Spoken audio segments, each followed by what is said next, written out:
Bonjour! Dans cette vidéo, on va voir qu'est-ce que c'est qu'une combinaison linéaire de vecteurs.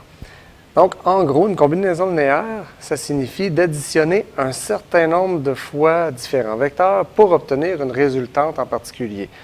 Donc, dans l'exemple que vous voyez ici, on se demande combien de fois il faut additionner le vecteur U et le vecteur V pour que la résultante soit R. Étant donné que le nombre de fois qu'on utilise chaque vecteur n'est pas nécessairement le même, alors on va utiliser deux variables différentes. J'ai choisi K1 et K2 dans ce cas-ci. Donc, on veut répondre à la question que vaut K1 et que vaut K2 pour que la résultante soit la bonne. Alors, on va essayer. On va placer un vecteur U à l'origine de R. On va en placer un deuxième et là, on va se rendre compte que, oups, si on change de direction et qu'on prend des vecteurs V, un à la suite de l'autre, on va en placer un deuxième, un troisième, et hop, après un quatrième, tiens, on va avoir la bonne résultante. Donc, ça veut dire que le vecteur R est égal à 2 fois le vecteur U plus 4 fois le vecteur V. Donc, c'est ça la combinaison linéaire que l'on recherchait.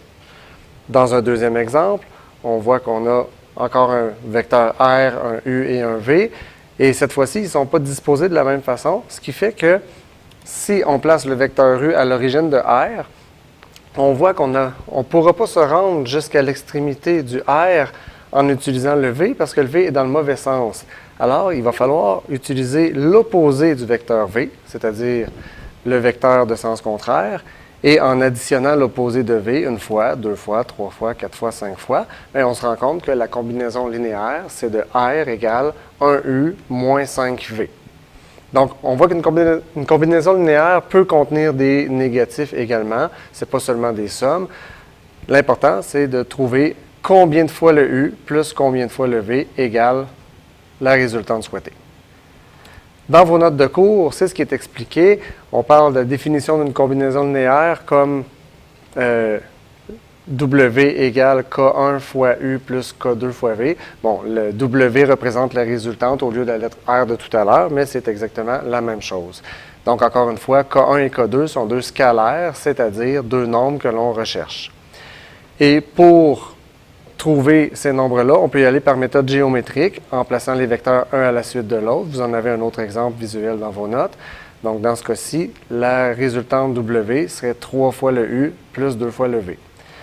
Évidemment que ce sont des exemples bien choisis qui arrivent bien avec des nombres entiers, mais dans la réalité, il pourrait y avoir 1,7 fois le vecteur U plus 2,4 fois le vecteur V. Ça pourrait être n'importe quoi.